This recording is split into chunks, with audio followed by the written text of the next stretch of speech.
지금 전 세계가 다시 기름값 폭등으로 요동치고 있습니다. 중동 정세 불안과 미국 셰일 생산 급감으로 국제유가가 단 3주 만에 배럴당 110달러를 돌파했죠. 전력난과 물류비가 동시에 폭발하며 각국 경제가 휘청거립니다.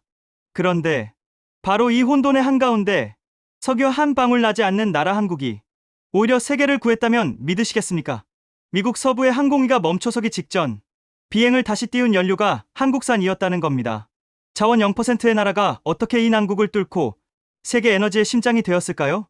지금부터 유럽의 에너지 전문가가 직접 보고 기록한 석유 없는 나라의 반전, 그 놀라운 여정을 전해드립니다. 그 전에 잠깐 1초 만에 누를 수 있는 좋아요 버튼을 꼭 눌러주시면 영상 제작에 아주 큰 힘이 됩니다. 그럼 바로 사연 시작하겠습니다. 2025년 3월 유럽과 미국의 정유 설비가 동시다발적으로 멈춰 섰습니다. 노후화된 시설과 연쇄적인 기술 사고가 겹치면서 글로벌 석유 제품 공급망이 마비되었죠. 브렌트유 가격은 배럴당 110달러를 돌파했고 항공유와 경유 가격은 하루가 다르게 치솟았습니다. 유럽 전역의 주유소마다 긴 차량 행렬이 늘어섰고 미국 동부 해안에서는 난방유 부족 사태까지 터졌습니다. 브뤼셀 유럽연합 본부 회의실 긴급 소집된 에너지위원회 회의가 한창이었습니다. 각국 대표들의 얼굴에는 긴장감이 역력했죠. 회의 테이블 중앙에 앉은 엘리자 로빈스는 침착하게 자료를 넘기며 말했습니다. 이번 위기는 유럽이 에너지 주도권을 되찾을 기회입니다. 우리에게는 노르웨이의 원유가 있고 네덜란드의 정제 기술이 있습니다. 독일 출신의 환경경제학 교수였던 엘리자는 데이터와 논리로 무장한 합리주의자였습니다. 그는 지난 15년간 유럽 에너지 정책의 핵심 자문으로 활동하며 유럽 우월론을 굳건히 믿어왔죠. 그의 눈에 비유럽 국가들은 언제나 기술적으로 한 걸음 뒤처진 존재였습니다. 바로 그때 회의실 스크린에 새로운 그래프가 떴습니다. 전 세계 석유 제품 수출량 추이를 보여주는 차트였죠. 대부분의 국가들은 하락세를 보였지만 단 하나의 선만이 가파르게 치솟고 있었습니다. 한국이었습니다. 석유 제품 수출량이 300% 증가했다는 수치가 화면을 가득 채웠죠. 회의실이 잠시 술렁였습니다. 프랑스 대표가 의아한 표정으로 물었습니다. 한국이요? 자원도 없는 나라가 어떻게?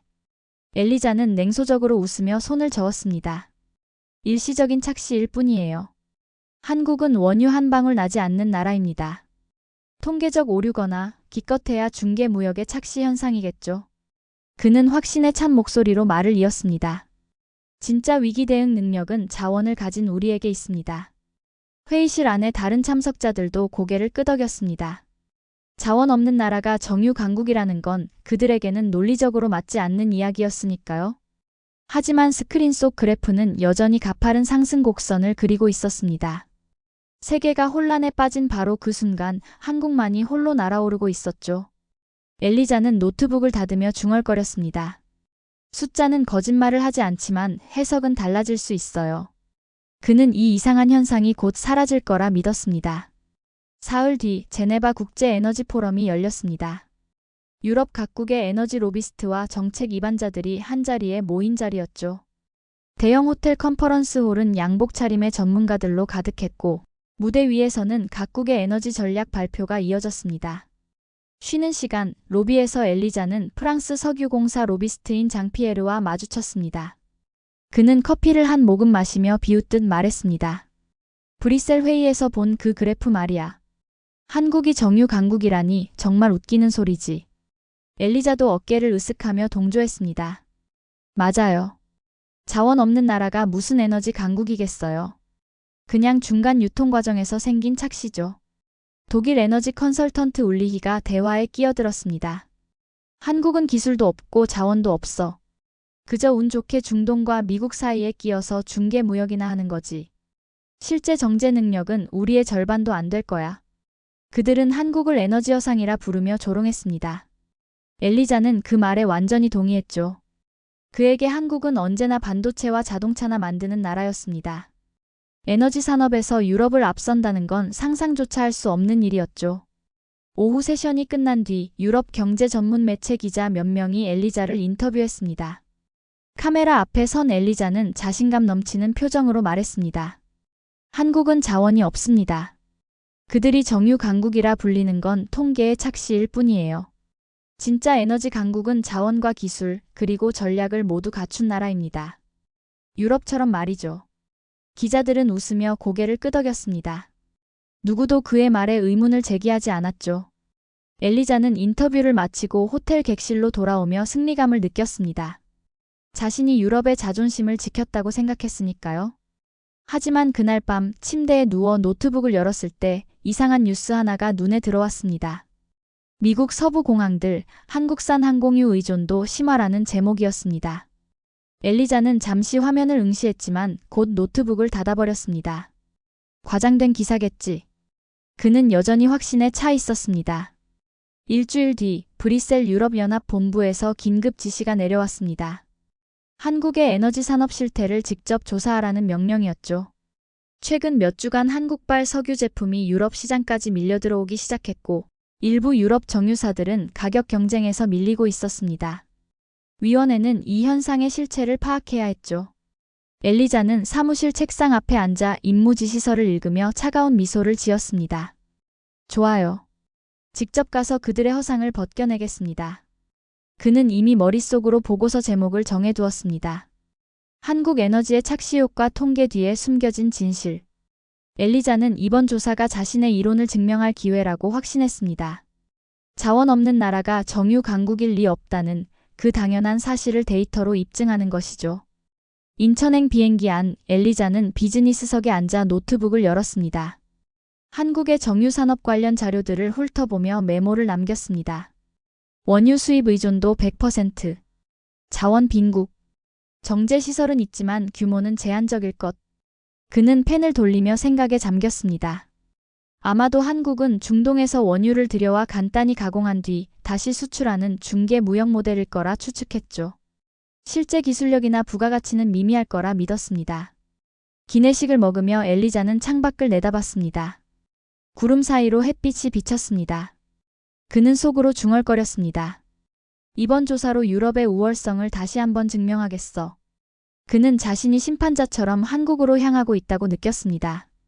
진실을 밝히러 가는 조사관이 아니라 이미 결론을 내린 채 증거만 모으러 가는 사람처럼 말이죠. 비행기가 인천공항에 착륙했습니다. 입국장을 나서며 엘리자는 한국어와 영어가 뒤섞인 안내 방송을 들었습니다. 공항은 깨끗하고 현대적이었지만 그에게는 그저 평범한 풍경일 뿐이었습니다. 호텔 체크인을 마치고 방에 들어간 엘리자는 가방에서 노트북을 꺼내 보고서 초안을 다시 열었습니다. 첫 문장은 이미 작성되어 있었습니다. 한국의 정유산업은 통계적 착시 현상에 불과하다. 그는 만족스럽게 고개를 끄덕이며 내일 일정을 확인했습니다. 첫 방문지는 울산이었습니다. 다음 날 아침 엘리자는 울산으로 향하는 고속열차에 올랐습니다. 서울에서 울산까지는 2시간 남짓 걸렸죠. 차창 밖으로 산과 들판이 스쳐 지나갔지만 엘리자의 머릿속은 오로지 조사 계획으로 가득했습니다. 울산역에 도착하자 SK에너지 홍보팀 담당자 김철수가 그를 맞이했습니다. 40대 중반의 차분한 인상을 가진 남자였죠. 멀리서 오시느라 고생 많으셨습니다. 오늘은 저희 복합 정유단지를 둘러보시겠습니다. 엘리자는 정중하게 악수를 나누며 속으로 생각했습니다. 어차피 보여줄 수 있는 것만 보여주겠지. 차를 타고 공장 단지로 향했습니다. 그런데 차창 밖 풍경이 점점 달라지기 시작했습니다. 거대한 정제탑들이 하늘을 찌를 듯 솟아 있었고 수십 개의 파이프라인이 복잡하게 얽혀 있었습니다. 플랜트 규모가 엘리자가 예상했던 것보다 훨씬 컸죠. 차에서 내리자마자 엘리자는 숨이 멎을 듯한 광경을 마주했습니다. 축구장 수십 개를 합친 것보다 넓은 부지에 수백 개의 정제탑과 저장 탱크가 빼곡히 들어서 있었습니다. 24시간 내내 가동되는 플랜트에서는 하얀 수증기가 피어올랐고 수백 대의 트럭과 배관 시스템이 쉼없이 움직였죠. 김철수가 안내하며 설명했습니다. 이곳에서 하루 84만 배럴을 처리합니다. 원유를 받아서 휘발유, 경유, 항공유, 나프타 등 다양한 제품으로 정제하죠. 엘리자는 멍하니 그 광경을 바라봤습니다. 84만 배럴이라는 숫자가 실감나지 않았습니다. 그건 독일의 주요 정유 공장 하나의 2배가 넘는 규모였으니까요. 제어실에 들어서자 더 큰 충격이 기다리고 있었습니다. 벽 한쪽을 가득 채운 수백 개의 모니터에서는 실시간으로 온도, 압력, 유량 데이터가 흘러나왔습니다. 10여 명의 엔지니어들이 키보드를 두드리며 공정을 관리하고 있었죠. 김철수가 한 모니터를 가리키며 말했습니다. 이 항공유는 지금 로스앤젤레스 공항으로 선적 준비 중입니다. 매주 정기적으로 나갑니다. 엘리자는 그 말에 숨이 막혔습니다. 미국 항공기가 한국산 연료로 난다고요? 그렇습니다. 미국 서부 공항들의 항공유 상당 부분을 저희가 공급하고 있습니다. 엘리자는 아무 말도 할 수 없었습니다. 자원 0% 나라가 미국을 살리고 있다는 현실이 그의 모든 이론을 흔들기 시작했습니다. 이틀 뒤 엘리자는 부산으로 이동했습니다. 이번에는 S-오일 공장과 부산항 수출 현장을 방문하는 일정이었죠. 울산에서 받은 충격이 채 가시기도 전이었지만 그는 여전히 이성적으로 상황을 판단하려 애썼습니다. 부산항에 도착하자 항만공사 관계자 박영수가 그를 맞이했습니다. 40대 초반의 정확한 말투를 가진 남자였습니다. 오늘은 저희 석유 제품 수출 터미널을 보시겠습니다. 부두에 도착한 엘리자는 또다시 숨을 삼켰습니다. 거대한 탱크 야적장에는 수십 개의 저장 탱크가 늘어서 있었고 각 탱크마다 로고가 붙어 있었습니다. BP, 쉐브론, 루프트한자, 에어프랑스. 엘리자는 눈을 의심했습니다. 이건 단순한 중개 무역이 아니었습니다. 세계 최대 석유 기업들과 항공사들이 한국산 완제품을 직접 구매하고 있었던 거죠. 박영수가 설명했습니다. 이 항공유의 30%가 미국 서부로 갑니다. 나머지는 유럽과 동남아시아로 향하죠. 엘리자는 멍하니 탱크들을 바라봤습니다. 그리고 한 가지 의문이 떠올랐습니다. 그런데 왜 그들이 한국산을 사는 거죠? 자기 나라에도 정유시설이 있을 텐데. 박영수가 조용히 답했습니다. 품질과 가격 경쟁력 때문입니다. 한국의 정제 기술은 세계 최고 수준이고 대규모 생산으로 단가를 낮췄습니다. S-오일 공장으로 이동한 엘리자는 이사 차민노를 만났습니다. 50대 초반의 경험 많은 엔지니어였죠. 차민노가 조심스럽게 말했습니다. 사실 저희 최대 주주는 사우디 아람코입니다. 그런데 재미있는 건 아람코가 저희가 만든 완제품을 역수입해 간다는 겁니다. 엘리자는 그 말에 완전히 얼어붙었습니다. 사우디가 한국산을 역수입한다고요? 네. 원유는 그들이 주지만 정제 기술은 저희가 더 앞서 있으니까요. 엘리자는 호텔로 돌아와 책상에 앉아 메모를 남겼습니다. 손이 떨렸습니다. 에너지 자립이 아닌 기술 자립. 자원이 아니라 능력으로 세계를 지배한다. 그의 세계관이 무너지고 있었습니다. 서울로 돌아온 엘리자는 여의도의 한 호텔에 묵으며 조사 보고서를 정리하기 시작했습니다. 하지만 키보드 앞에 앉아도 손이 움직이지 않았습니다. 그가 목격한 현실은 그가 쓰려던 보고서와 정반대였으니까요. 바로 그때 국제뉴스 속보가 떴습니다. 오펙 플러스가 전격적으로 증산을 발표한 거죠. 유가는 하루 만에 배럴당 $20 넘게 폭락했습니다. 금융시장이 요동쳤고 에너지 관련주들이 일제히 급락했습니다. 엘리자의 휴대폰이 울렸습니다. 유럽 동료 요한센이었습니다. 엘리자, 뉴스 봤어? 유가 폭락이야. 이제 네가 본 그 기적의 나라도 끝났겠군. 그의 목소리에는 조롱이 섞여 있었습니다. 한국 정유주 폭락 중이라던데. 역시 자원 없는 나라의 한계지. 전화를 끄는 엘리자는 컴퓨터 화면을 켰습니다. 한국 증시 속보가 떴습니다. SK이노베이션, S-오일, GS칼텍스 주가가 일제히 하락하고 있었습니다. 엘리자는 잠시 안도감을 느꼈습니다. 결국 자원 없는 나라의 한계죠. 그는 중얼거렸습니다. 어쩌면 자신의 초기 판단이 맞았던 건 아닐까? 한국의 성장은 일시적 현상이었고 유가 변동이라는 외부 충격 앞에서 무너지는 건 아닐까? 엘리자는 다시 보고서 파일을 열었습니다. 제목을 수정하려 커서를 올렸지만 여전히 확신이 서지 않았습니다. 울산과 부산에서 본 그 거대한 시설들, 세계 각국으로 향하는 탱크들, 사우디마저 역수입하는 완제품들. 그는 창밖을 내다봤습니다.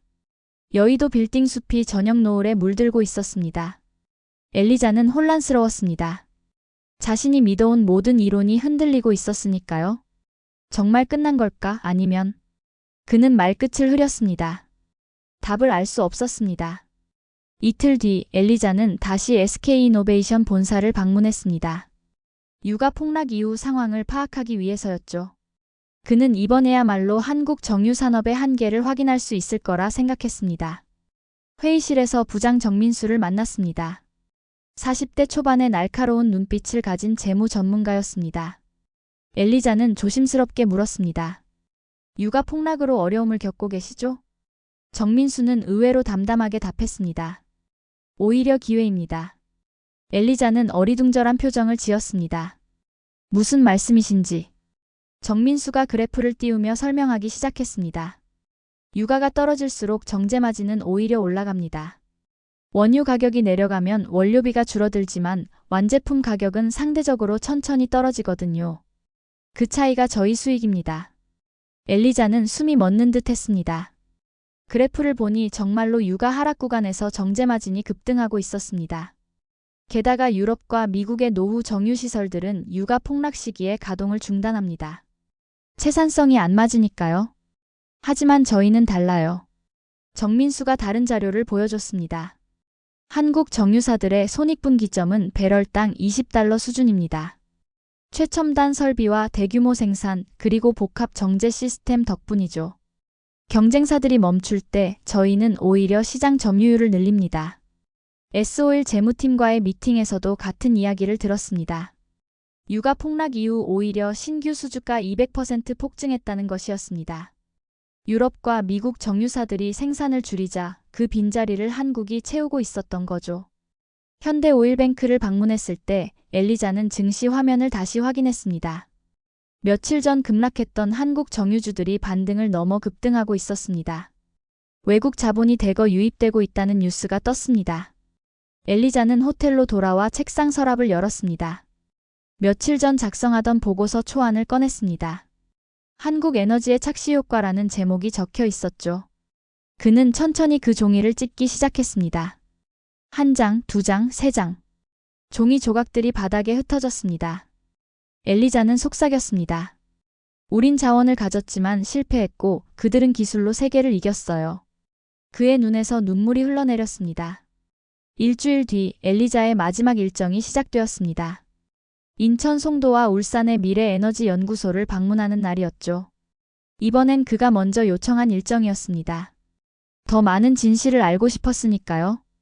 송도 친환경연료연구소에 도착한 엘리자는 깨끗한 유리 건물 안으로 들어갔습니다. 연구원 이성우가 그를 맞이했습니다. 30대 후반의 열정적인 과학자였죠.